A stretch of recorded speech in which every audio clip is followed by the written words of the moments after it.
di Majlis Ar-Raudhah dalam keadaan sehat wal afiat. Dan alhamdulillah kita dapat tempat yang lebih luas. Insyaallah tempat ini lebih barokah dan yang datang juga mendapatkan keberkahan. Langsung haji saja ya. Sudah lama kita tidak mengkaji Arba'in An-Nawawiyah. Malam hari ini kita masuk ke hadis yang ke-8. Al-Hadits Tsamin. Hadis yang ke-8. Bismillahirrahmanirrahim. Radhiyallahu anhum an Ibnu Umar radhiyallahu anhuma anna Rasulullah sallallahu alaihi wasallam qala umirtu an uqatila an-nas hatta yashhadu an la ilaha illallah wa anna Muhammadar Rasulullah ويقيموا الصلاة ويؤتوا الزكاة فإذا فعلوا ذلك عصموا مني دماءهم وأموالهم إلا بحق الإسلام وحسابهم على الله تعالى رواه البخاري ومسلم.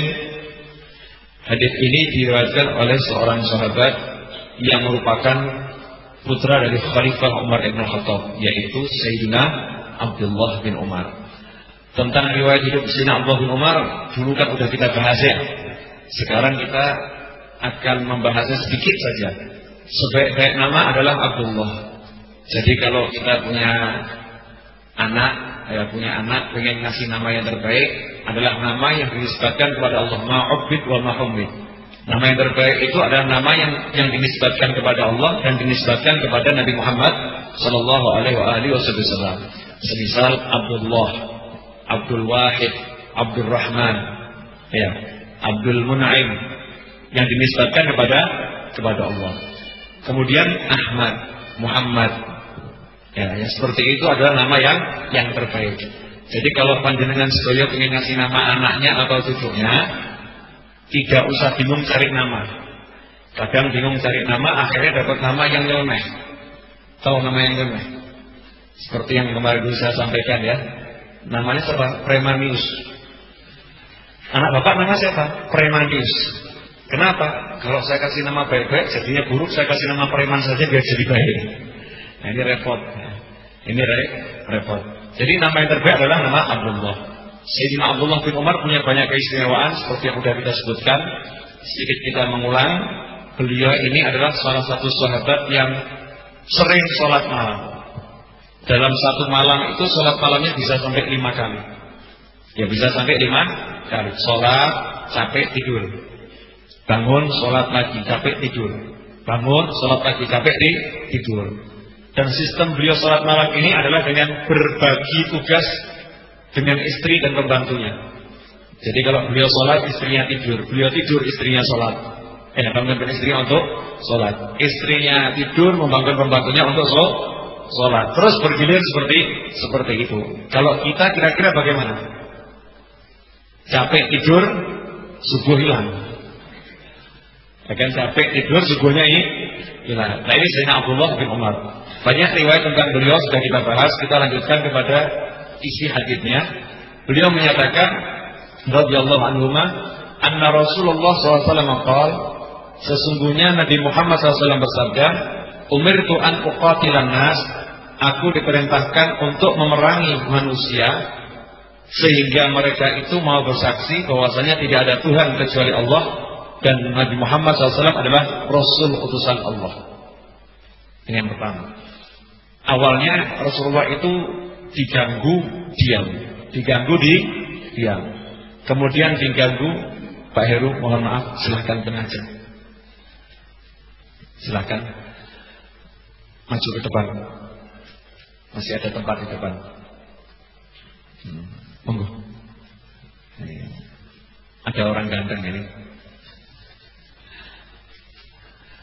Ya, jadi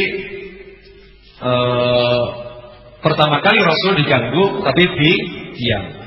Kemudian yang kedua,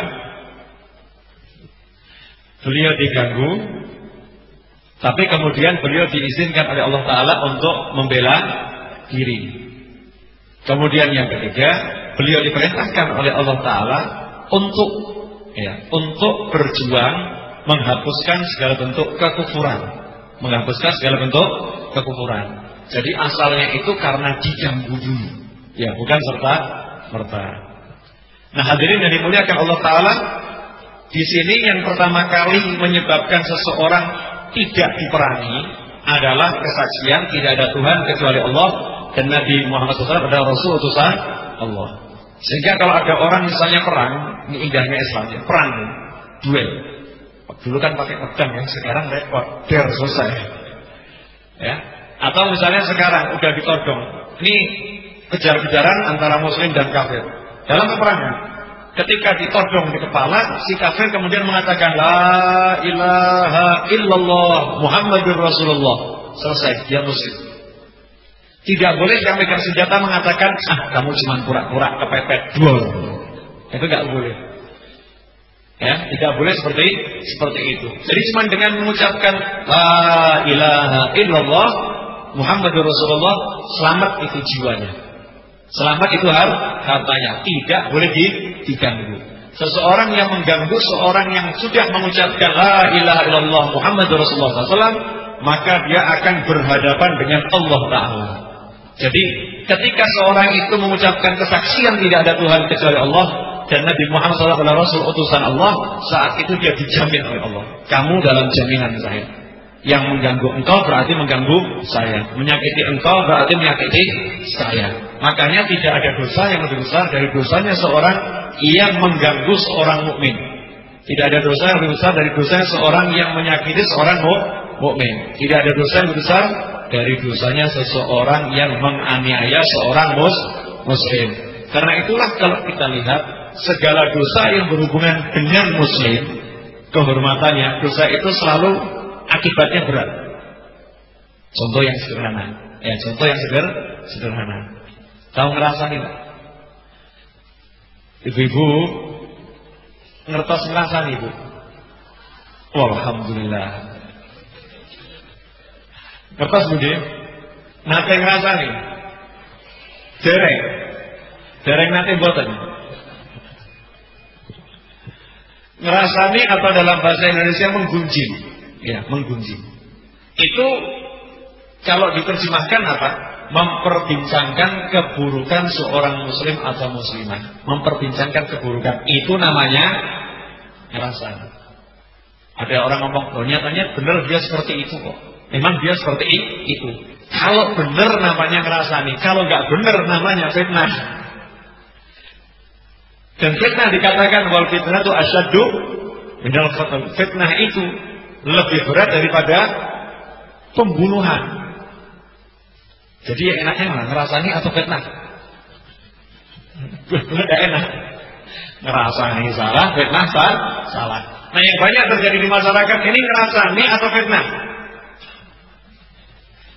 Karena kebenarannya itu belum tentu benar, ya, belum tentu benar. Kemudian diperbincangkan, ini namanya fitnah atau ngerasani? Namanya fitnah. Nah, memfitnah seorang muslim, ya, memfitnah seorang muslim atau muslimah itu dosanya lebih berat daripada sebuah pembunuhan. Kalau menggunjing dosanya lebih berat daripada zina.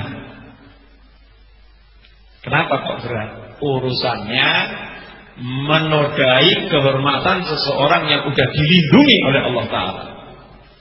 Menodai kehormatan seseorang yang sudah berbentengan dengan La ilaha illallah.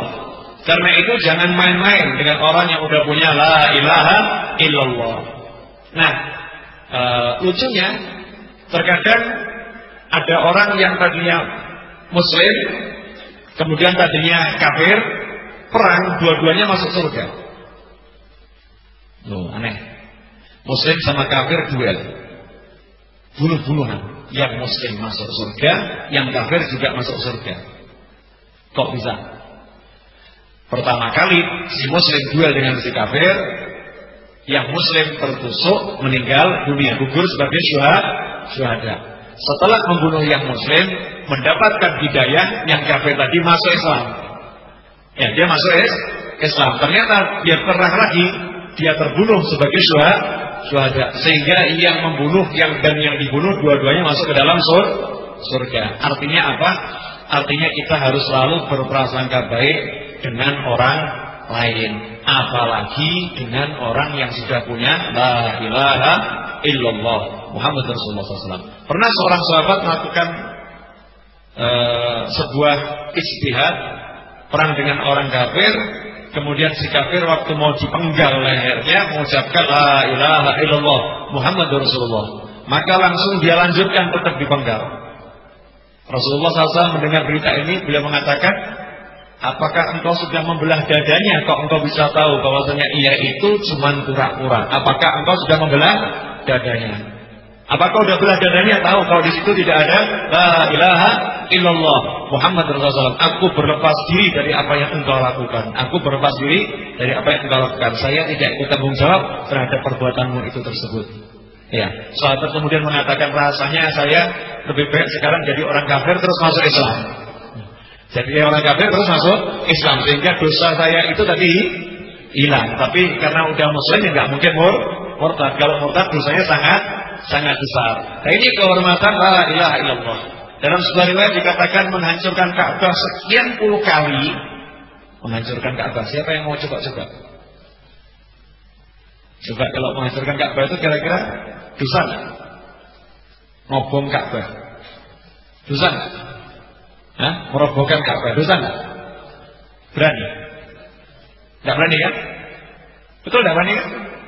Katanya Rasulullah SAW dalam sebuah riwayat, menghancurkan Ka'bah sekian puluh kali itu lebih berat, menyakiti seorang mukmin satu kali itu lebih berat dosanya daripada menghancurkan Ka'bah sekian puluh kali. Kalau tidak salah, sab'in marrah, 70 kali merobohkan Ka'bah itu masih ringan dibandingkan sekali menyakiti seorang mukmin. Nah, kita kira-kira menyakiti mukmin berani tidak? Nyatanya berani merasani fitnah, ya kan? Ya, coba apalagi mencaci, memaki. Tapi kalau merobohkan Ka'bah, tidak berani, takut kualat. Nyakiti muslim, nggak takut kualat. Kenapa? Karena kita belum mengerti hakikat daripada nilai la ilaha illallah Muhammad Rasulullah. Orang yang sudah punya kalimat tauhid ini, la ilaha illallah di dadanya, dijamin masuk surga. Ustaz, cuman KTP-nya yang Islam, orangnya tiap hari mabuk. Ustaz, cuman KTP-nya yang Islam, orangnya tiap hari zina. Ustaz, cuman KTP-nya yang Islam, orangnya tiap hari mencuri. Gimana? Saya mau nanya, dengan berzina itu jadi kufur atau enggak kufur? Asbabul murtad atau tidak? Enggak. Zina itu bukan penyebab seorang menjadi murtad. Mencuri tidak menyebabkan seorang menjadi murtad. Sehingga pencurinya kalau ditangkap, pezinanya kalau ditangkap, ya ditanya, agamamu apa? Jawabannya apa? Islam. Tuhanmu siapa? Allah. Nabimu siapa? Muhammad SAW. Kitabmu apa? Al-Quran. Saudaramu siapa? Kau beriman. Ya. Imammu apa? Apa imamnya? Imamnya juga Al-Quran. Kalau ada manusia yang seperti ini meninggal dunia, tempatnya di neraka atau di surga? Mendem, maling, zina, mati, surga. Tempatnya di mana? Kok tahu kalau di surga? Kok tahu kalau di neraka? Tempatnya di mana? Hanya Allah yang tahu. Hanya Allah yang tahu. Kenapa? Karena surga neraka mutlak urusan Allah. Surga neraka mutlak urusan Allah. Nah terus kalau dilihat track record dosanya terlalu banyak, kira-kira di mana? Nah kalau kira-kira bisa, kira-kira neraka. Ya kira-kira neraka. Terus di neraka selama-lamanya atau sementara? Mampir. Cuman mampir. Setelah mampir kemudian kemana? Pindah ke surga. Kenapa pindah ke surga? Punya la ilaha illallah Muhammad Rasulullah SAW. Nah karena itu hadirin semuanya, kalau kita punya saudara muslim, jangan pernah mencaci, jangan pernah memaki, jangan pernah menghina, jangan pernah menyakiti tubuhnya maupun hatinya. Sampai di sini bisa dipahami? Bisa ya? Insyaallah. Kemudian tentang kalimat la ilaha illallah, cara bacanya bagaimana? Ya, kalimat ini ada cara membacanya, bukan asal-asalan. Sebab miftahul jannah ngelotor. Miftahul jannah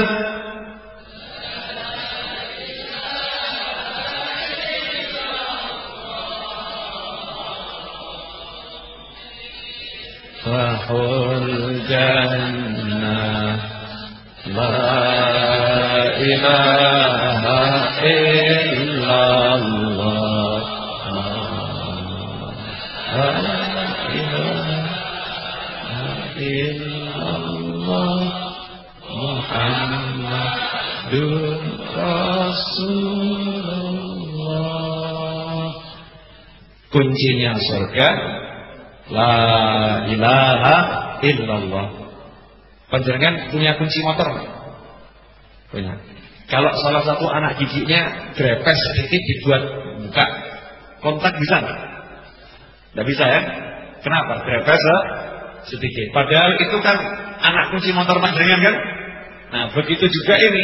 Ini kalau ngucapnya salah ya nggak bisa buat buka.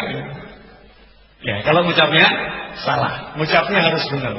Nah ngucapnya harus benar bagaimana? Ada dua cara. Yang pertama dengan memanjangkan la ilaha illallah. Lamnya panjangkan. Panjangkan berapa harokat? Karena itu lam alif ketemu alif maka 14 ketukan. 7 jari. Setiap jari ini 2 ketukan. La ilaha illallah. Betul Pak Mas? Kalau 14 itu sepanjang itu. Makanya kalau kita dengar ulama-ulama itu suka kalau afdhalu dzikri fa'lam annahu la ilaha illallah. Nah, ada lagi yang mengatakan jangan panjang tapi pendek. La ilaha illallah, la ilaha illallah. Jangan panjang sekali. Nah, terus timbul perbedaan pendapat di kalangan ulama. Ada bilang panjang yang benar, ada bilang pendek yang benar. Terus yang benar yang mana? Semua benar. Semua benar, terus penerapannya bagaimana? Buat yang baru mau masuk Islam jangan panjang-panjang, langsung pendek saja. Kenapa? Khawatir baru la mati, ketahuan la mati dulu. Ya karena baru masuk Islam, karena dia belum Islam kan. Tapi kalau buat Muslim panjang itu lebih utama. Karena dengan dia la panjang, andai kata malaikat maut menjemput, niatnya sudah la ilaha illallah. Tapi kalau buat yang belum masuk Islam, ikhtiyaton untuk hati-hati, jangan panjang. Nah di sini ada beberapa riwayat yang disebutkan oleh ulama-ulama terdahulu tentang keutamaan kalimat la ilaha illallah. Kira-kira mau dengar gak ini? Cepatnya Pak. Ya begitu. Semangat. Mau dengar? Nanti bilang hadisnya dhaif. Hah? Mau dengar? Nanti dibilang fadilah amal, hadisnya dhaif. Gimana? Nanti kalau saya sampaikan bilang hadisnya dhaif, akhirnya meremehkan hadis, tambah dosa. Bagaimana? Disampaikan atau tidak disampaikan? Nah, nanti bilang hadisnya dhaif. Tidak apa-apa. Jadi kalau udah urusannya fadilah amal, hadis dhaif itu justru harus dimunculkan. Itu loh bedanya ulama Ahlussunnah wal Jamaah sama yang setengah Ahlussunnah wal Jamaah atau yang ngaku-ngaku Ahlussunnah wal Jamaah. Hadis dhaif tentang fadilah amal menurut Imam Nawawi dan berbagai ulama yang lain hendaknya disuarakan, dimunculkan, disebarluaskan, diamalkan. Kenapa? Karena itu merupakan sabda Nabi Muhammad sallallahu alaihi wasallam. Nah ini di sini ada beberapa riwayat. Wa warada fil hadits syarif. Ya, wa warada fil hadits syarif. Ini yang menyebutkan Syekh Dimyati ya, Al-Jardani Dimyati, Muhammad bin Abdullah dalam kitabnya Al-Jawahirul Lu'lu'iyah. Saya nggak mau lihat sanadnya lagi. Kalau yang bilang udah wali-wali seperti ini, pokoknya sodakna wa amanna, amanna wa sodakna. Ya, walaupun ada orang ngomong, hadisnya nggak bener, wah ini, wah, saya pokoknya ini bener, selesai. Percaya boleh, nggak percaya boleh. Ya kan? Kenapa? Karena saya yakin yang nulis buku ini itu lebih berhati-hati ketimbang saya. Yang nulis buku ini lebih alim daripada saya. Yang nulis buku ini lebih ngerti ilmu hadis ketimbang saya. Makanya ketika saya pelajari buku ini, naskah aslinya ya, jangan lihat catatan kaki. Catatan kaki ini biasa dari orang-orang nakal yang suka usul pada kitab-kitab kuno. Kitab-kitab kuno itu karena begitu hebat isinya, banyak orang sekarang buat kitab itu dicetak bagus, catatan kakinya nakali isi kitabnya. Itu di atas hadisnya nggak benar, tuh di atas itu hadisnya palsu, itu dan lain sebagainya. Makanya kalau beli buku jangan lihat catatan kakinya. Atau beli buku zaman sekarang lihat dulu yang ngasih catatan kaki siapa, karena banyak racun di catatan kaki. Paham? Kalau beli buku terbitan saya aman insyaallah. Promosi. Kenapa saya ngomong seperti ini? Hati-hati beli buku. Nih disebutkan di sini. Dalam hadis asy-syarif, hadis yang mulia, disebutkan, "Man qala la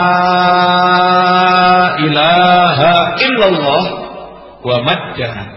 Barang siapa mengucapkan la ilaha illallah dengan memanjangkan lamnya dipanjangkan, maddaha, hudimat lahu arba'atu alaf dzanbin minal kabair. Dihancurkan 4.000 jenis dosa besarnya. 4.000 dosa besarnya hudimat, dihancurkan. Ya, cuman karena dia mengucapkan la ilaha illallah, atau bisa dibaca barang siapa mengucapkan kalimat tersebut hadamat, kalimat itu akan menghancurkan 4.000 jenis dosanya. Dan dosanya bukan dosa kecil, dosa besar. Percaya atau enggak percaya? Enggak percaya rugi, aku percaya. Makanya saya suka la ilaha illallah. Suka mengucapkan dipanjangkan. Kenapa? Karena saya punya dosa besar kebanyakan. Biar dosa besar saya habis. Ya, biar dosa besar saya habis. Nah, panjenengan sedaya juga begitu. Biar dosa-dosa kita habis. Kalau yang besar aja habis, kira-kira yang kecil masih ada enggak? Oh, yang besar aja dikosek, apalagi yang kecil. Kemudian dalam sebuah athar itu bukan hadis, athar itu ucapan para sahabat. Ya, ucapan para sahabat. Disebutkan, innal abda idza qala la ilaha illallah a'tahu Allah minas thawab bi adadi kulli kafirin wa kafirah. Ini masuk akal. Tahu terjemahannya kan? Belum. Pak Heru, do you know what I mean? Saya juga ngomong Inggris ngawur.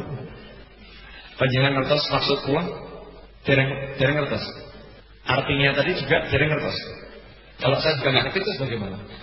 Barang siapa mengucapkan, jika ada seorang hamba mengucapkan la ilaha illallah, maka Allah memberikan pahala sebanyak jumlah orang kafir laki-laki dan perempuan. Ketika dia mengucapkan itu, jumlah orang kafir di total nih, dari zaman Nabi Adam sampai saat dia ini lagi mengucap kalimat tersebut di total. Kalau jumlah orang kafirnya ada 20M, dapat pahala 20M. Jadi sebenarnya banyak kafir atau sedikitnya kafir? Untuk makan sing kafir yang ngawur, nggak boleh. Orang mungkin nanya, ulama bahas, kok bisa? Cuman sekali mengucap la ilaha illallah dapat pahala sebanyak itu, sebanyak jumlah orang kafir laki-laki maupun perempuan. Kenapa? Karena kalimat itu kita ucapkan dan kita nyatakan kepada mereka semua yang kafir bahwasanya tidak ada Tuhan kecuali Allah.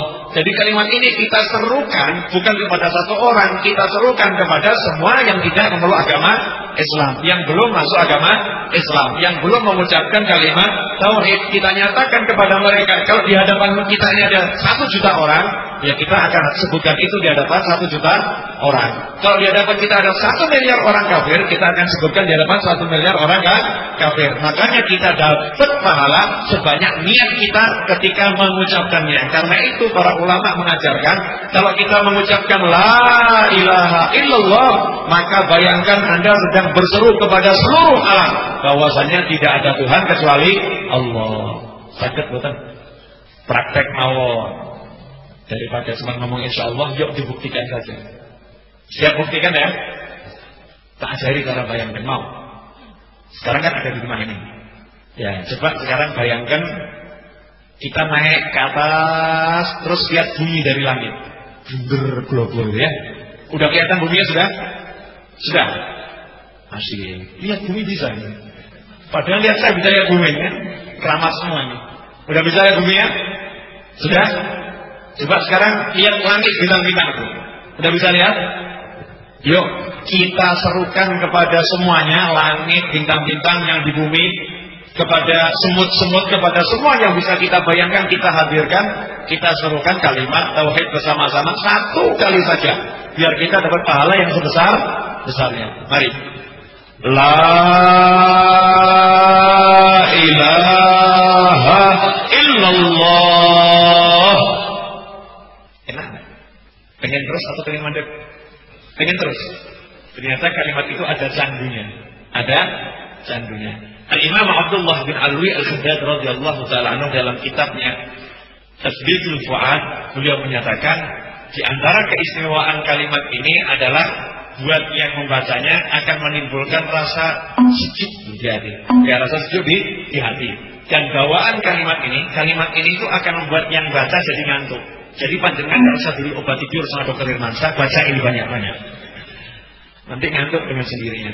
Termasuk mujahadah yang berat ketika mengucapkan kalimat ini adalah serangan kantuk. Memang itu buat jadi dingin ya, dingin sejuk, akhirnya ngantuk. Itu ujian buat orang yang mengucapkan kalimat tauhid banyak-banyak, mudah ngantuk. Bisa dipahami di sini? Ini di sini ada Pak Joko enggak di sini? Pak Joko dari Jogja. Kalau seandainya ada, maju ke depannya. Kalau seandainya ada. Nah, saya lanjutkan. Wa nuqila an Ibnu Abbas radhiyallahu taala anhuma annahu qala. Nah, ini lebih asik lagi. Dari Sayyidina Abdullah bin Abbas radhiyallahu taala anhuma disebutkan beliau berkata, "Yaftahullahu taala abwabal jannah." Allah membuka pintu-pintu surga. Surga itu pintunya ada berapa? Ayo, ada berapa pintu surga? Bu, pintu surga ada berapa, Bu? 5. 2. Berapa, Bu? 7. Abwabul jannah at-tamaniyah. Pintu surga ada 8. Pintu surga ada 8. Di situ ada pintu namanya pintu sedekah. Ya, ada pintu puasa. Ya, ada pintu sholat. Macam-macam, ada 8 pintu. Nah, 8 pintu itu dibuka oleh Allah.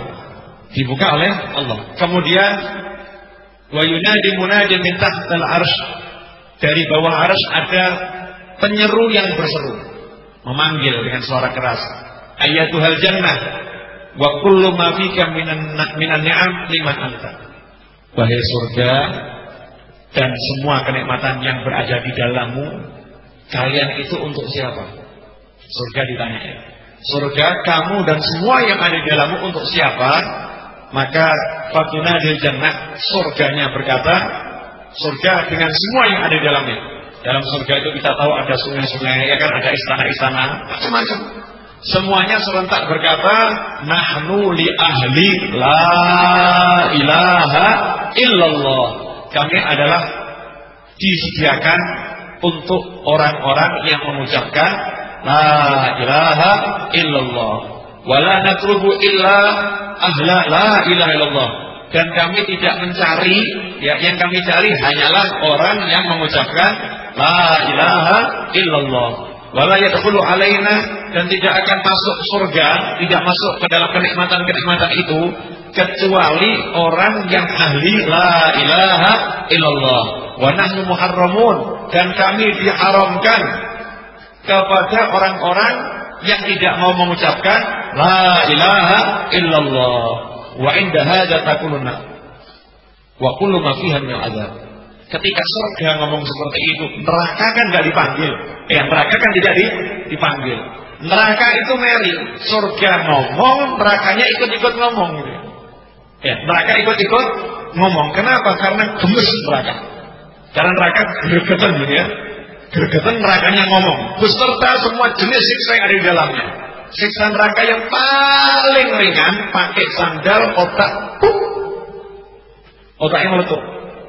Siksa neraka yang paling ringan, auzubillahi min dzalik, pakai sandalnya neraka, otaknya langsung jeblok, umuk pecah.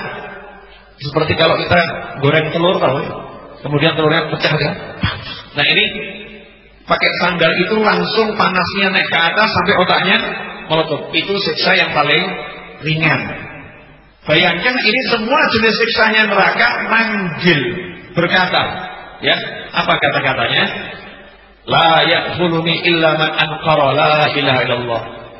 Yang masuk ke dalam neraka, masuk ke dalam saya, kata neraka, hanyalah orang-orang yang tidak mau mengucapkan la ilaha illallah. Wala atlubu, dan saya hanya mencari orang-orang yang mendustakan la ilaha illallah. Dan aku haram buat orang yang mengucapkan la ilaha illallah. Dan aku akan penuh dengan orang-orang yang tidak mau mengucapkan atau orang-orang yang menentang kalimat la ilaha illallah.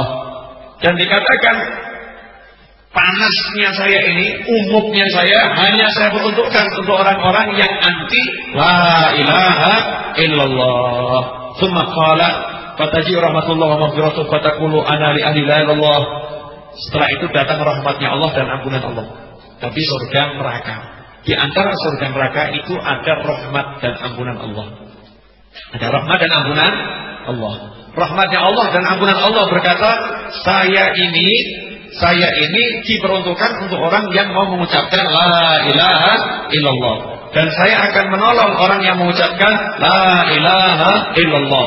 Dan saya cinta kepada orang yang mengucapkan la ilaha illallah.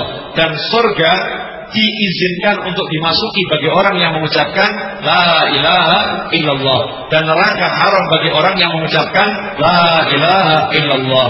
Dan ampunan bagi semua dosa akan diberikan bagi orang yang mengucapkan la ilaha illallah. Dan sesungguhnya ampunan serta rahmat Allah tidak akan tertutup, tidak akan diblokir bagi seorang yang sudah mengucapkan la ilaha illallah. Makanya jangan pernah mengatakan tidak mungkin dia dapat rahmat, tidak mungkin dia dapat ampunan. Kejahatannya seburuk apapun tidak boleh ngomong seperti itu. Kenapa? Karena kita tidak pernah tahu rahmat Allah itu akan diberikan kepada siapa. Sedangkan Allah mengatakan sabaqat rahmati ghadabi, rahmatku mendahului amarahku. Dan kita juga ngerti bahwasanya rahmati wasi'at kulla syai'. Allah menyatakan rahmatku meliputi segala sesuatu. Karena itu hadirin yang dimuliakan Allah Ta'ala, masalah kalimat ini, kalimat tauhid ini, mari kita biasakan agar dosa-dosa kita dihapuskan oleh Allah Ta'ala. Alhamdulillah 33 menit. Ya, 33 menit. Tambah dikit lagi ya. Tidak usah banyak-banyak. Jam 10 selesai? Belum. Jam berapa? Setengah 11. Janji ya setengah 11 ya. Tidak lebih ya. Jam 11 naik lagi. Jam 11 cukup. Nanti minta jam 12. Setengah 12 naik lagi ya. Hadirin dimuliakan Allah Ta'ala. Juga disebutkan, ini kita baca riwayat dulu nanti kita jabarkan ya. Disebutkan innaman qala la ilaha illallah sab'ina alfa marrah kanat bida'ahu minan nar. Barang siapa mengucapkan la ilaha illallah sebanyak 70.000 kali, maka kalimat itu akan menjadi tebusan baginya dari siksa api neraka. Nah, cukup, kitabnya ditutup. Yuk dibahas. Pernah nebus dirinya dari siksa api neraka belum? Belum. Ayo saya mau nantang yang datang di sini, mau saya kasih tantangan. Tantangan yang gampang. 3 minggu.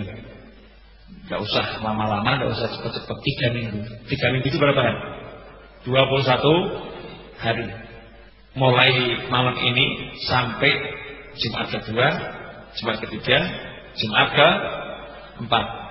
Ya, Jumat keempat ketemu lagi, insya Allah panjang umur. Semua yang datang udah selesai baca La ilaha illallah 70.000 kali. Berani terima tantangan saya? Kalau berani saya kasih ijazahnya. Kalau nggak berani moh. Berani? Coba dihitung matematikanya. 3 minggu 21 hari. Kalau satu hari itu 1.000 berarti 21.000. Biar jadi 70.000, satu hari cuman kira-kira 4.000. Nggak sampai 4.000. Berapa? 70 bagi 21. Ya, 3.600 kurang lebih. Satu hari 3.600. Tapi paskan 70.000 ya. Niatkan 70.000. Niat untuk apa? Ya Allah, saya ingin membentengi diri saya dengan kalimat ini dari siksa api neraka. Baca selama 21 hari. Nanti lihat hasilnya. Hasilnya apa? Pasti selamat dari neraka. Pasti, nggak pakai kira-kira. Oh, kok yakin? Kalau ngajarkan nggak yakin ya jangan diajarkan. Pasti selamat dari neraka. Nggak percaya? Buktikan. Mati Yose. Ya. Ini ulama-ulama terdahulu mengajarkan agar kita baca kalimat itu sampai kalau mereka udah selesai, mereka baca untuk orang lain. Udah selesai, niat bacakan untuk orang lain. Terus seperti itu. Kenapa? Loh, sekali baca saja pahalanya seperti itu. Lah kira-kira kalau 70.000 kali itu pahalanya seperti apa? Ya pahalanya luar biasa. Ya, kami ada petunjuk dari orang-orang soleh yang diamalkan. Makanya masyarakat kita punya adat.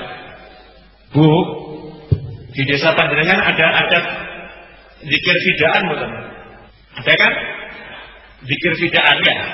Nah, zikir fidaan yang dimaksud adalah ini, membaca la ilaha illallah sebanyak 70.000 kali. Biasanya kalau ada orang meninggal dunia kemudian dibacakan kalimat tahlil ini sebanyak 70.000 kali. Cuman kalimat ini hanya berfungsi berlaku buat muslim. Kalau yang meninggal non muslim tidak bisa. Pokoknya muslim bisa kita bacakan. Nah, hadirin yang dimuliakan Allah Taala, ini tentang Arba'in An-Nawawiyah sedikit saja dulu. Sekarang saya dapat pertanyaan menarik dari beberapa teman gitu ya. Pertanyaan pertama begini. Ini terpaksa saya bahas ya buat pendengar Hidayah FM dimanapun Anda berada, tolong didengarkan baik-baik. Ini pertanyaan mengganggu ya. Dari pernyataan yang mengganggu akhirnya timbul pertanyaan mengganggu. Ada orang tuh ngomong begini. Orang tua Nabi itu musyrik. Orang tua Nabi itu di neraka. Panjenengan kalau dengar orang ngomong gini, kira-kira pengen mukulin enggak? Hah? Ayahnya Nabi dihina, panjenengan diam saja? Pengen mukulin enggak? Pukuli, tapi jangan dipukuli. Pengen tok boleh, tapi jangan dipukuli. Enggak boleh kita mukuli orang kan ya? Enggak boleh. Tapi greget nanti harus ada marah. Masa ayahnya Rasulullah dibilang di neraka? Masa ibunya Rasulullah dibilang di neraka? Alasannya, itu Rasulullah kan pernah dalam hadis yang sahih, Kanjeng Nabi itu mau ziarah ibunya waktu itu dilarang. Gak boleh sama Allah, gak boleh mintakan ampun. Ziarah boleh, tapi gak boleh mintakan ampun. Itu buktinya kalau ibunya Nabi di neraka, maka bilang ibunya Nabi di neraka. Saya mau nanya, masih ingat gak hadis Rasul yang ketika Rasul mengatakan, siapa yang punya hutang silakan kalian solati. Kalau yang tidak punya hutang, saya akan solatkan. Kalau yang punya hutang, saya tidak boleh menyolatkan. Ya, tidak boleh menyolatkan. Apakah berarti kalau ada orang yang tidak disolati Kanjeng Nabi gara-gara punya hutang orang itu orang kafir? Tidak. Tapi karena ada syariat yang melarang awalnya.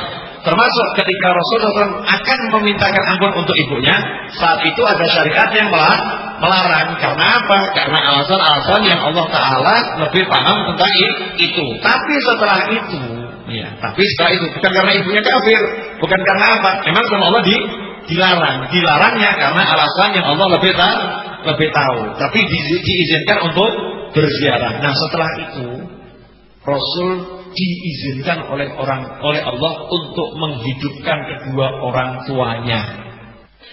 Ada umat Islam ngomong neko-neko, Kanjeng Nabi kok hidupkan orang tuanya, Kanjeng Nabi kok hidupkan orang mati. Nabi itu menungso. Loh, ini meremehkan Rasulullah ini. Terus katanya kalau Rasulullah nggak bisa menghidupkan yang mati, saya ngomong sopo. Coba itu di Al-Quran, Nabi Isa saja bisa menghidupkan yang mati dengan izin Allah.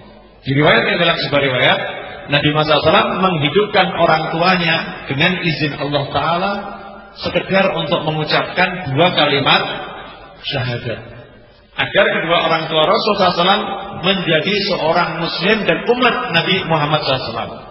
Ya, menjadi seorang Muslim dan umat Nabi Muhammad SAW. Kenapa? Karena umatnya Rasul itu umat yang terbaik.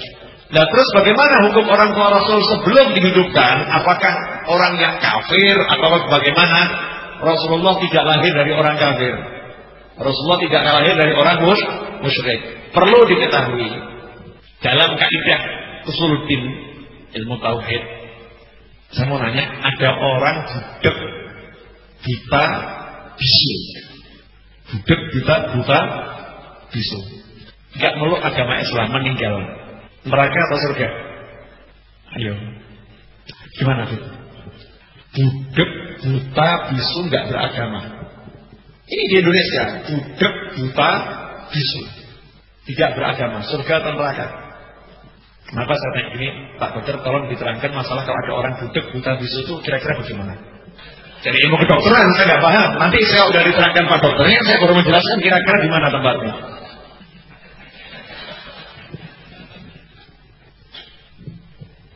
Mulainya nerangkan dari mana? Kalau orang itu kalau bisu itu karena tidak pernah mendengar.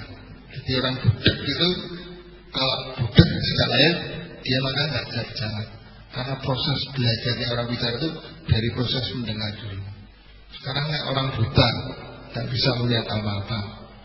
Jadi kan tidak ada informasi yang masuk dalam dirinya, baik informasi visual atau suara.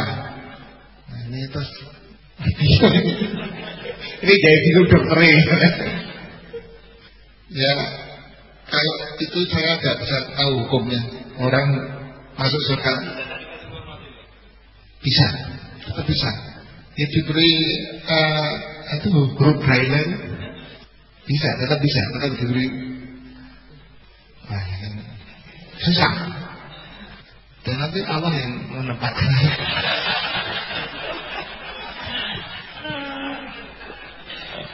Oh, Ustaznya tekok sing enak saya.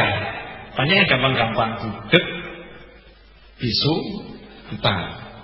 Diterangkan oleh para ulama, karena orang yang tuli, orang yang bisu dan orang yang tunanetra, dia tidak bisa menerima informasi, berarti lam tablughud dakwah. Lam tablughud dakwah, tidak bisa didakwahi. Meskipun hidup di tengah-tengah umat Islam, tapi dia tidak bisa menerima informasi tentang Islam, maka dia tidak dinyatakan sebagai orang yang kufur atau orang kafir. Dia dikatakan sebagai orang yang berada dalam ini lam tablughud dakwah, tidak mendapatkan dakwah. Lalu di mana menghukumnya bagaimana? Allah menghukumnya dengan hukum amal baiknya. Kalau baiknya banyak, buruknya sedikit, maka dia tempatnya di surga. Kalau buruknya banyak, baiknya sedikit, tempatnya di neraka. Jadi dengan kehidupannya itu perilakunya baik atau buruk. Ya. Nah, sekarang dikasih contoh lagi. Di Indonesia Pak, ada satu desa di tengah hutan belantara, tidak pernah didatangi manusia, tidak tahu kalau dia di Indonesia. Umat Indonesia apa nggak ngerti. Tinggal 100 orang. 100 orang ada di tengah hutan belantara di Indonesia, nggak ngerti Indonesia itu apa, nggak ngerti agama itu apa. Di tengah modernnya zaman seperti ini, tidak ada dai yang ke sana, ya tidak ada dai yang ke sana. Dia hidup ya dengan caranya. Ini hukumnya gimana? Karena saya ngajak ngomong gini tuh biar orang itu tidak gampang-gampang memusyrikkan orang tuanya Rasulullah, tidak gampang-gampang kafirkan orang tuanya Rasulullah. Yang model-model begitu tuh misalnya diketak, gitu. Kurang ajar sama Kanjeng Nabi, ya kurang ajar sama Kanjeng Nabi SAW. Saya terangkan dulu. Nanti saya itu kalau terangkan ya mesti ada dalilnya. Al-Hawi, Al-Fatawi. Ini kitab satu ini cukup, masih banyak kitab lagi ya. Jauh benar. Ini Imam Suyuti dalam kitab ini udah bahas. Saya bisa ngomong gini karena udah baca ya. Oke, tapi kok ngomongnya pinter ya. Nah, udah belajar. Makanya dokter masa bingung kayak begitu. Habib Abdullah Haddad pernah ditanya hal yang serupa. Gimana kalau kalau di suatu tempat di situ ada manusia, ya ada manusia yang tidak pernah sampai Islam ke sana, jadi dia hidupnya dari dulu turun temurun, pokoknya begitu. Ya ini termasuk dalam kategori lam tablughud dakwah. Ya, tidak ada yang mendakwahi. Yang seperti ini hukumnya dikembalikan kepada hukum yang tadi itu, baik dan buruk. Ya, baik dan buruk. Kemudian saya mau nanya, pernah dengar yang namanya masa fatrah? Masa fatrah. Masa fatrah itu kalau dalam bahasa Indonesia masa vakum, tidak ada nabi. Tidak ada nabi. Perlu kita ketahui, Nabi Muhammad SAW itu diutus untuk seluruh umat. Ya, untuk seluruh umat. Dari kutub utara sampai kutub selatan. Nabi SAW diutus dari kutub utara sampai kutub selatan. Tapi kalau Nabi Isa tidak. Nabi Isa cuma untuk Bani. Kemudian kalau Nabi Musa, Bani Israel ya. Kalau Nabi Isa ya sudah untuk kaumnya sendiri. Kemudian kalau Nabi Ibrahim, Nabi Ismail untuk orang Arab, di Jazirah Arab. Mekah ya, Mekah itu Nabi Ibrahim. Nah kalau Indonesia siapa nabinya? Waktu itu maksud saya ya. Waktu itu siapa? Ya ada mungkin waktu itu kalau Indonesia udah ada ya nabinya ada. Jumlah nabi kan tidak terhitung ya, tidak terhitung 124 ribu nabi. Ya diutus di situ. Nabi Nuh. Oh gitu. Nabi Nuh kena banjir dari pulau-pulau Indonesia ya. Nah, gimana hukum masa fatrah? Tanya sama pakar ya. Masa fatrah. Masa vakum tidak ada nabi. Masa vakum tidak ada nabi, maka saat itu dihukuminya dengan hukum baik dan buruk. Hukum baik dan buruk. Karena ada masa tidak ada yang mengenalkan siapa Allah. Ya itu bisa terjadi masa fatrah karena apa? Jarak antara nabi yang terakhir dengan Nabi Muhammad SAW itu sangat jauh.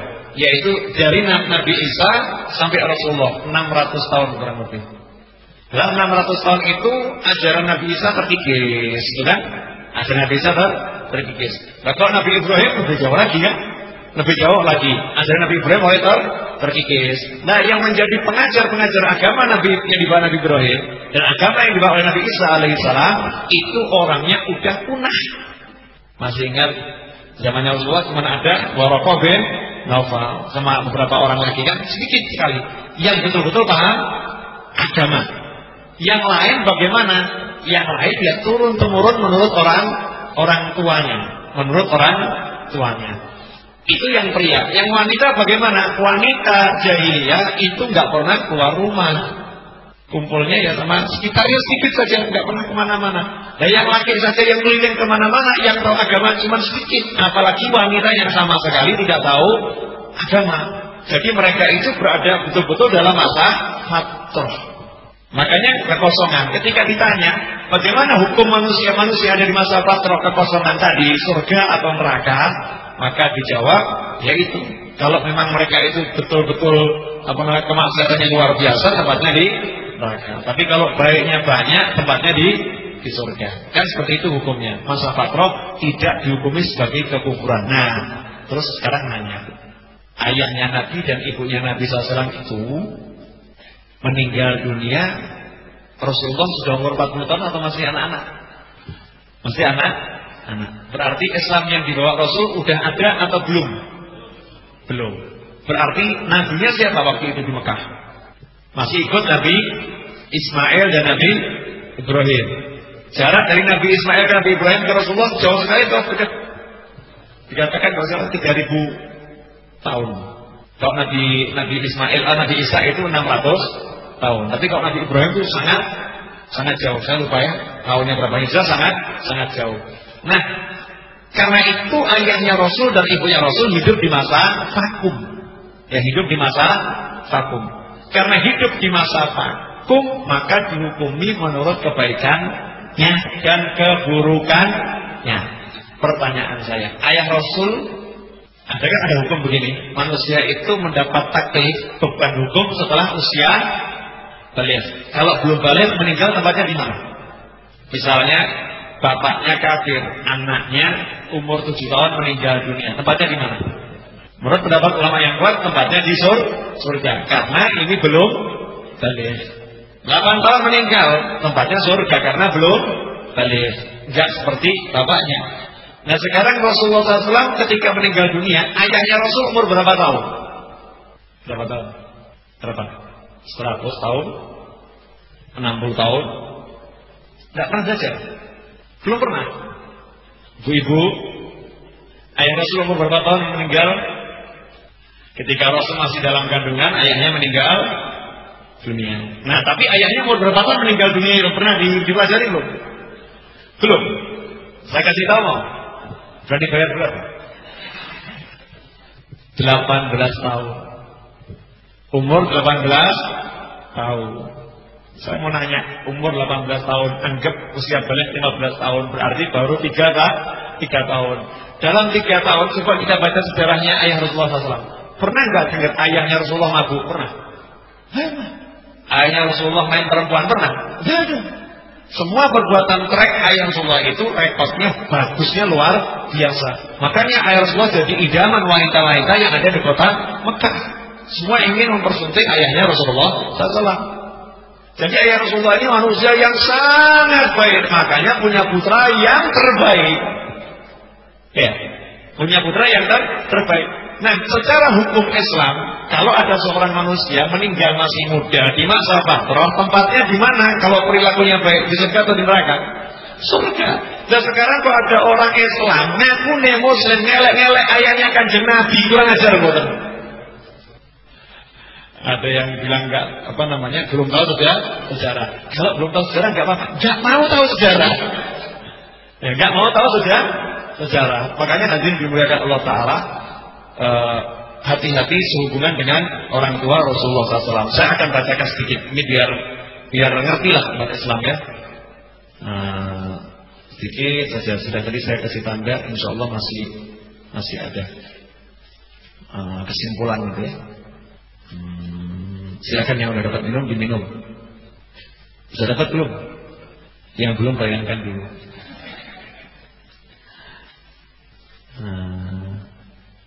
Ya. Qala Suhail fi Rawd al-Anfi ba'da iradihi hadis Muslim. Wa laysa lana nahnu an naqula dzalika fi abawayhi sallallahu alaihi wasallam liqaulihi. Ya, setelah meriwayatkan hadis Muslim tentang itu ya, ayahku dan neraka itu ya, itu kan dimaksud adalah pamannya, bukan ayahnya Rasulullah SAW.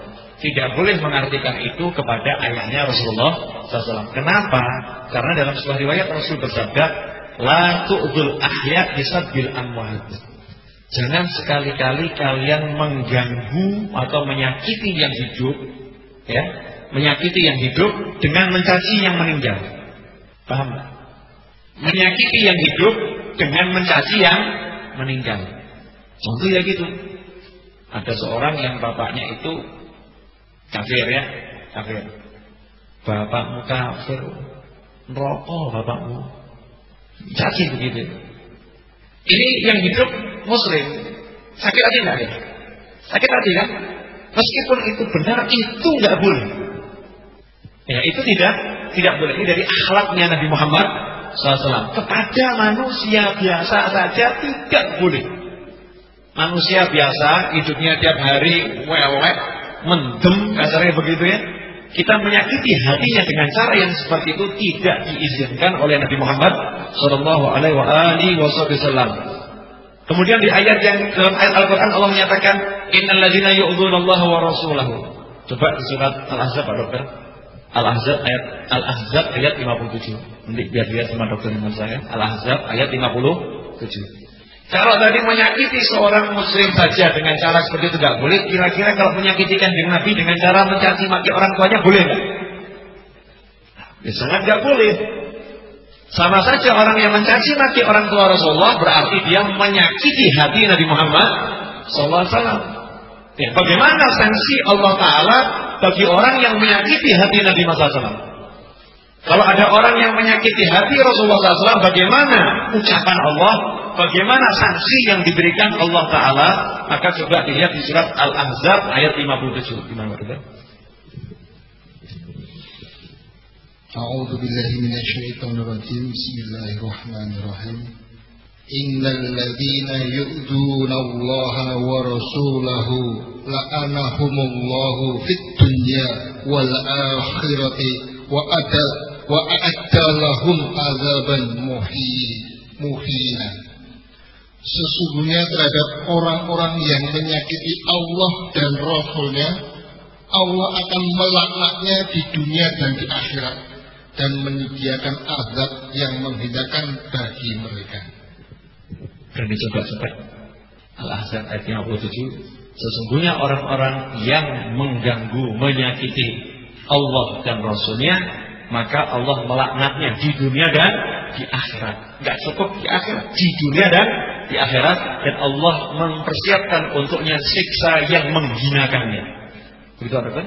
Siksa yang menghinakannya. Nah kok sekarang khutbah ceramah, bahkan khutbah Jumat, bahkan di forum-forum kayak kekurangan bahan.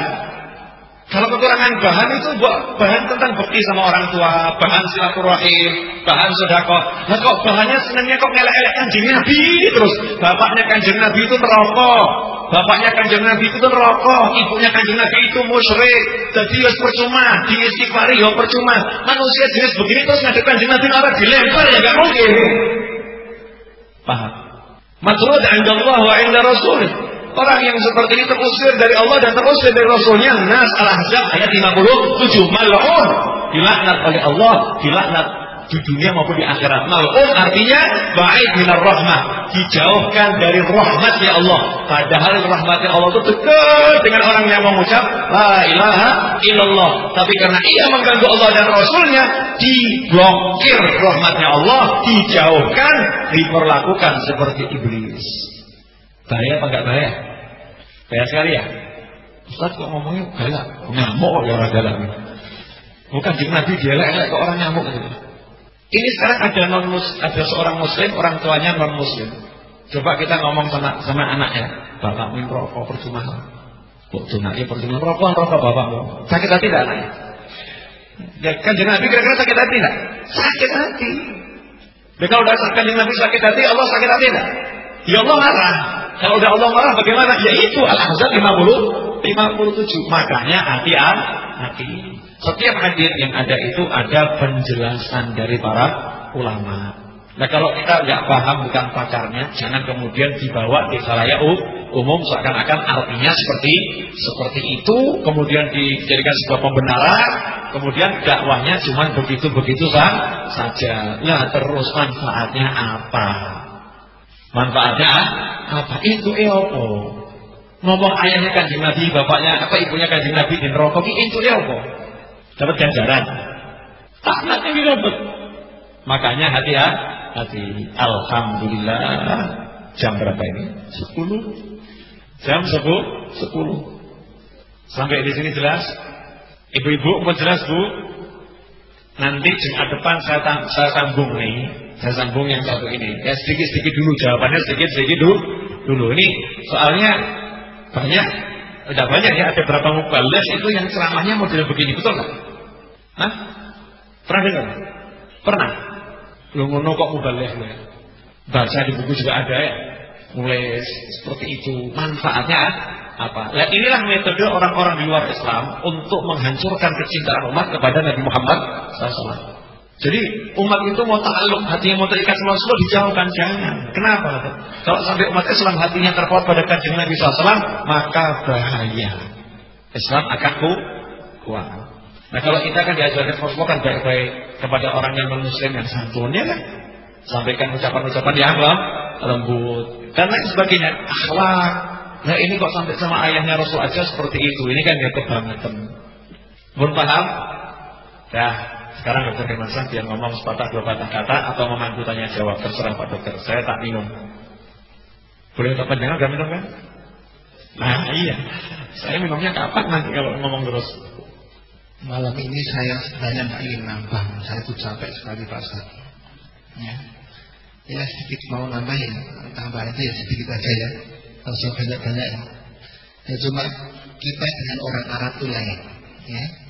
Kalau pada waktu Rasulullah berdakwah tentang La ilaha illallah, orang Arab jahiliyah pada waktu itu marah.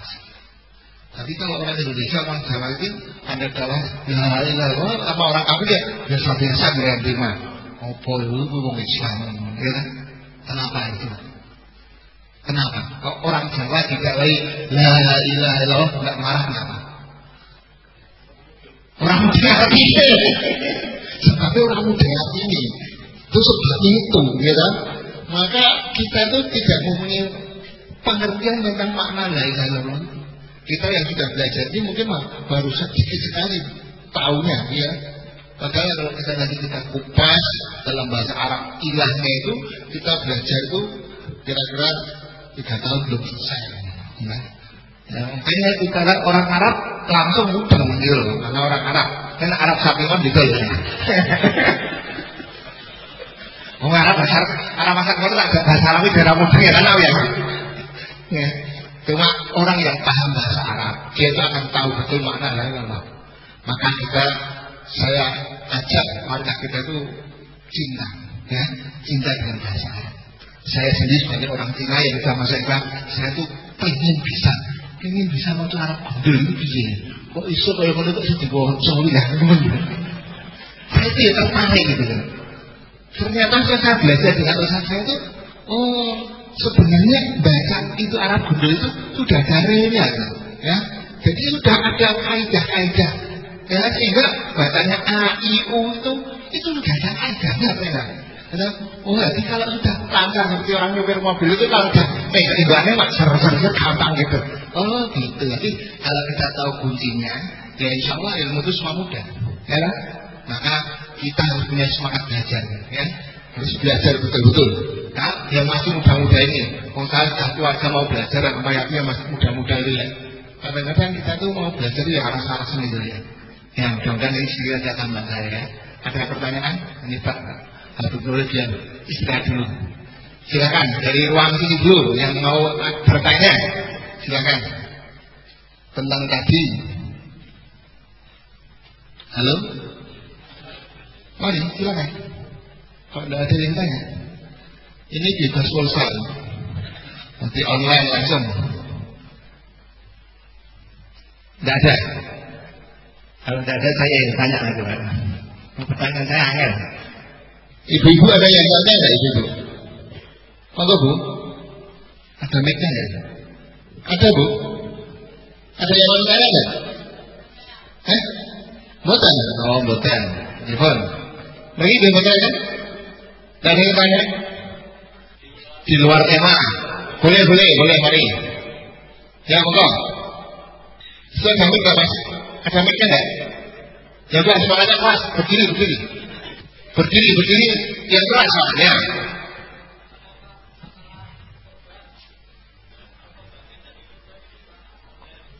Waalaikumsalam warahmatullahi wabarakatuh. Tentang pembagian daging kurban, itu kalau bagi daging kurban itu hanya non muslim boleh atau tidak, atau harus muslim semua. Kami serahkan pakarnya saja. Ya, saya masih ragu, jadi jawabannya Jumat depan. Ya, saya masih ragu, daripada nanti salah ya, masih ragu. Nah ya, makanya kalau begitu minggu bagian muslim semua dulu aja gitu. Kalau saya begini, saya cara bodon ya, bodon, nggak baca fikih. Kalau fikihnya nanti saya lihat Jumat depan. Yang Islam aja kita masih butuh banyak, gitu kan? Masih butuh banyak buat orang Islam, kok dihitungkan kepada yang non muslim, kan ya kurang pas. Nah, terus gimana? Ya hitungkan kepada yang Islam. Terus kalau mau ngasih non muslim, sembelih kambing lagi. Tapi nawa itu sodako, gitu ya. Sodako kasih ke non muslim tidak jadi masalah. Tapi kalau korban masih ada di khilaf tadi. Makanya kita mau jawab yang utama yang mana, itu kan lebih baik kasihkan kepada semua muslim. Kemudian yang non muslim bagaimana? Sembelihkan kambing tapi bukan kurban sedekah, atau belikan sampai 5 kilo jumbe itu ya. Untuk yang non muslim sehingga lebih aman ya, lebih aman. Ada yang lain? Ya silakan. Dari mana Mas? Dari Karanganyar. Iya. Sama-sama. Begini Bu, ada yang nanya dari Karanganyar. Tadi Habib menjelaskan agar kita berprasangka baik kepada semua orang. Gimana caranya agar kita bisa prasangka baik kepada semua orang, bisa prasangka baik kepada Allah, kepada Rasulnya, dan kepada manusia yang lain. Memang judulnya aneh ya, prasangka baik kok angel. Padahal tinggal nyontoh sing apik kok angel ya. Gampang atau susah? Hah? Gampang atau susah prasangka baik? Bu, prasangka baik gampang atau susah Bu? Susah. Kenapa susah Bu? Karena suka prasangka buruk. Cara prasangka baik, Imam Ghazali mengatakan, kalau engkau melihat saudaramu berbuat suatu perbuatan yang menurut pandanganmu salah, maka coba kamu jawab dirimu itu dengan memberikan alasan demi alasan. Misal, lihat ada seorang pria lagi boncengkan seorang wanita. Salah atau benar? Salah. Nah, ini prasangka buruk. Ya kan? Itu bukan istrinya, tahunya itu bukan istrinya. Maka berikan satu alasan pertama. Oh, mungkin itu istri keduanya, cuman saya nggak ngerti. Ngeyel, artinya ngeyel. Susah mungkin di bujunom, oh benzino neng omah, tidak mungkin itu bukan istrinya. Itu mesti didiami. Nah, ini sodon, iya kan? Ini prasangka buruk. Ngeyel lagi artinya. Oh, itu mungkin keponakannya yang udah besar. Orang mungkin orang berkeponakan. Ya, lagi kan ya. Oh, mungkin itu adiknya. Ya, itu mungkin adiknya. Dan seterusnya kasih alasan. Imam Ghazali ngasih sampai mubalaghah. Berikan 70 alasan pada hatimu. Yen hatimu jek ngeyel. Wis dikandani dikasih tahu 70 alasan jek ngeyel orangnya kuyelek ngomong gitu. Maka katakan pada diri Anda, kata Imam Ghazali, bahwasanya elek mentok kowe. Elek mentok kowe dulurmu kuwi wis ngeki alasan 70 alasan kok jek ngeyel terus ya. Maksud kamu ngeyel padahal udah berikan 70 alasan. Ini cara yang pertama, dengan memberikan alasan demi alasan, sehingga kita akan terlatih untuk berprasangka baik. Memang kan sering terjadi ya, kita kira begini ternyata tidak begitu. Ya, tidak seperti yang kita kira. Makanya kita selalu memberikan alasan demi alasan. Kemudian yang kedua, kalau ketemu, ini yang ketemu depan, bukan perilaku, sifatnya bukan perilaku. Ketemu satu orang, hati kita tuh kok merasa nggak bisa prasangka baik, gampang suruh batin, ojo kina bihedir, ya kan? Atau ojo malaikatnya nyamar. Otomatis nanti kita akan prasangka baik. Kemudian kita akan merendahkan diri serta memuliakan orang tersebut. Kemudian cara yang ketiga, agar kita mudah prasangka baik, maka kita jangan kumpul sama orang yang suka prasangka buruk. Karena kalau kita kumpul sama orang suka prasangka buruk, pola berpikir kita otomatis akan mengikuti pola berpikirnya. Ketemu orang sidik-sidik prasangka buruk. Tapi kita dianjurkan kumpul sama orang yang suka prasangka baik, sehingga setiap kali ketemu orang tersebut kita akan diajak prasangka baik. Oh mungkin dia begini, oh mungkin dia begini, dan seterusnya dan seterusnya. Kira-kira seperti itu jawabannya. Nah, kemudian kalau prasangka baik kepada Allah, yakinilah semua perbuatan Allah itu baik untuk kita. Misalnya kita nepi drosor banirmu, prasangka baik bisa nggak? Saya itu naik mobil pulang pengajian Grand Livina, temangsang di trotoar. Temangsang di trotoar. Teman-teman tuh pada bingung. Ini karena waktu itu salah satu teman kita yang nyopir kan bingung, Ustaz, maaf Ustaz ya, begini begitu. Ikiate. Ini ban bagus gimana? Teori percepatan. Habis ini ganti mobil. Habis ini ganti mobil, subhanallah. Ya. 1 bulan lebih, jangan 1 bulan, cuman 1 minggu lebih dikit langsung ganti mobil, dan ganti mobil lebih bagus, betul kan? Prasangka baik, bisa gitu nggak? Dikoploki wong, remuk semua gitu ya, bisa nggak prasangka baik? Oh alhamdulillah, otakku didandani karo Gusti Allah. Biasanya otak saya ada nggak pasti dipasti gitu ya. Biar jadi pinter, biasanya orang pinter-pinter Belajar prasangka baik, oh dosa saya akan dihapuskan oleh Allah. Nah seringkali kita diajak setan prasangka buruk. Saya ini udah begini-begini kok masih begitu, ya, masih begitu. Jangan prasangka buruk kepada Allah, kepada Rasul, kepada manusia, bahkan kepada diri sendiri. Seburuk apapun perbuatan kita, kasih prasangka baik agar kita terus semangat untuk melakukan kegiatan yang baik. Begitu berikannya. Ya, ini dari Ibu Ika Kalioso. Ya. Anak soleh adalah amal investatif bagi orang tuanya. Bagaimana jika seorang anak itu tidak soleh, bahkan murtad? Apakah orang tuanya juga mendapat dosa atas itu? Ya, ini pertanyaan cantik. Di sini yang sudah punya anak angkat tangan, Pak. Yang sudah punya anak angkat tangan. Ya. Yang sudah menikah belum punya anak angkat tangan. Yang belum menikah sudah punya anak angkat tangan. Medeni kan ya. Anak asuh maksudnya anak asuh gitu. Anak asuh. Ya maksudnya anak asuh. Baru dia jadi prasangka baik kok. Gimana tuh ya? Maksudnya ustadznya anak asuh begitu loh. Nah, bagi yang sudah punya anak, coba direnungkan anaknya itu mau dibuat apa? Bangga-banggaan. Anak saya dokter, anak saya insinyur, anak saya ini bangga-banggaan. Mana-mana kalau buat bangga-banggaan. Anak itu harta yang paling mahal. Dari semua yang kita miliki, paling mahal itu anak. Kenapa? Investasi dunia akhirat. Makanya orang Jawa bilang banyak anak, banyak rezeki. Bayangkan ya. Saya tuh bayangkan kalau saya punya anak 20. Bayangkan yang banyak ada apa tuh ya? Punya anak 20. Usia 65 tahun misal, insya Allah anak 20. Duduk nyantai, anak yang pertama datang, Buya, ya, yuk kita umroh, yuk kita umroh seminggu sekali. Jangan Kang El seminggu sekali, sebulan sekali saja. Ya udah sebulan sekali. Anak pertama tiap bulan ngajak umroh sekali. Anak kedua ngomong, Buya, iya, Abuya nggak usah bingung, tiap bulan saya transfer 300 juta.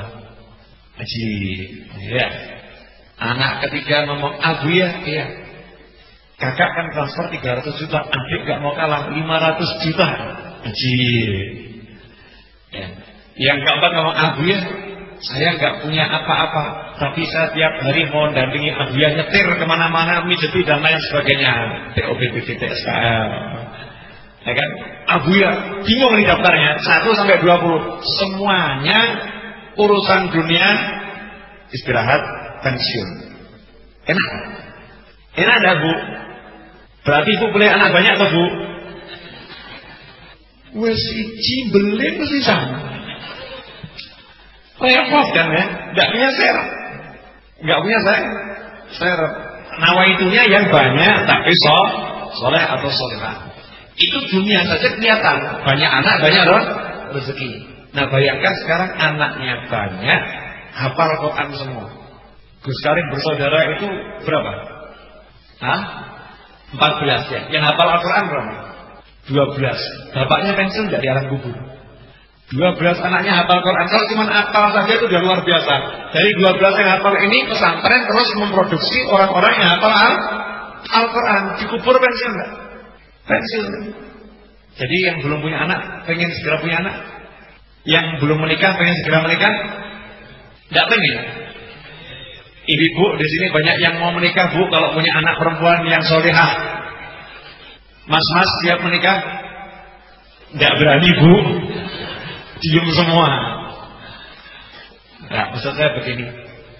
Seringkali orang menikah tapi punya anak itu nggak ngerti tujuannya buat apa. Dokter Hermansyah Uri, anak-anaknya dipaksa ngapal ke Quran. Betul Pak Dokter?